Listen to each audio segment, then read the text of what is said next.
I've always grown up in a family where nothing's giving, everything's earned. Kind of transitioned over to racing, which was a good trait to have.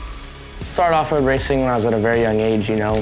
Always grew up in the desert, riding dirt bikes, hanging out with friends. My real experience was when I was 4. My parents got me my first quad, and Dad started racing dirt bikes in the desert, so immediately I started racing my quad in the desert, and kind of started escalating from there, but we've always been a desert family. When we put him on that bike and he got on the starting line, it was a moment we won't ever forget as a family. We were there for fun, and here we are. I started racing UTVs back in 2012. I was racing my 170 at local dirt series races. My uncle had built me a cage for it, and kind of trying to have some fun, and from there we started taking it a little bit more serious as we have a naturally competitive family. Moved to 170s, was in there a couple years, and won the 2015 World Championship, 2015 Works Championship, and then we just said we're ready for the big dogs, and started building 1000, and all uphill from there. My relationship with my dad is definitely a little different. We're best friends, you know. A lot of kids my age, they just want to be on their own, but I need my dad around. He's a big sport and helps me out all the time. And we fight sometimes, we throw wrenches at each other sometimes, but we always get it done. This last year, he's taken control, and there's been times where I'm handing him the tools, and it's handing him those tools with a smile. Like, it's me and him, and I love it.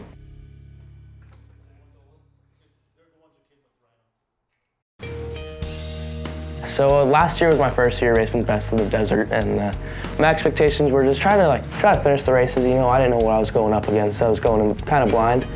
And we came out to the Mint, which was our first race, and came with a second, so it kind of sparked things up and made me want to push a little bit harder.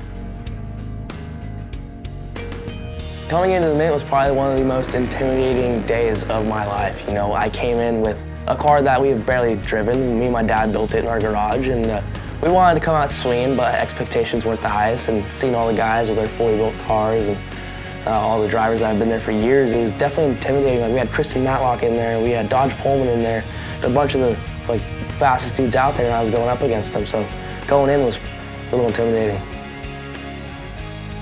To maybe, hopefully, be able to walk away with a class win at the Mint would be insane, you know. 16 years old to do it, and just never in my wildest dreams would have thought I'd be competing at the Mint and maybe in contention for a win.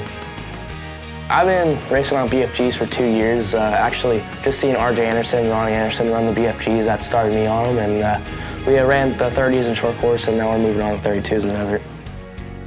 BF Goodrich tires are probably one of the most important things in my desert racing program, because no flats equals me you can drive with confidence. You know, you don't want to be getting out the car, changing a flat every couple hundred miles. Honestly, I just have so much trust in it that I couldn't pick any other tire, you know? I just have confidence driving with whether it's in the rocks or in the silt where I know there's sharp edges. Just knowing that I have the best under me is a good feeling. This is just the beginning of my career, you know? I just started. I'm just a 16-year-old guy trying to work my way through, but being on a team with where it's RJ, Rob Mack, and just being a part of the BFG family at such a young age is quite the experience, you know? I have all these amazing people around me to support me, and it's definitely a learning curve. The most difficult part for our race team of racing is just trying to get the time off work and school. You know, my parents both have full-time jobs, and I'm in school full-time, so trying to keep up in school and parents still go to work, it's a little bit of a challenge, but we seem to always get it done. I'm not a normal 16-year-old kid. I know, you know, I come home, work in the shop, I'm not out going to the pool, riding bikes, doing all the normal 16-year-old things, but I come from a really competitive family, and we always want to come out on top, so once I start one thing, I want to be the best in it. It's a teardropper when you see him on that line and take off and cross a checker flag, no matter what position he comes in. To see him start and finish those huge BITD races, it puts a smile on my face no matter what happens, and I wouldn't change it for a thing. My favorite part of the journey is just quality family time, you know? All my family comes to the races, even my grandma's come to the races and come watch, and I'll come home and I see all my friends, they congratulate me, or my teachers congratulate me, or they follow me on Instagram. And just knowing that people recognize what I'm doing is pretty awesome.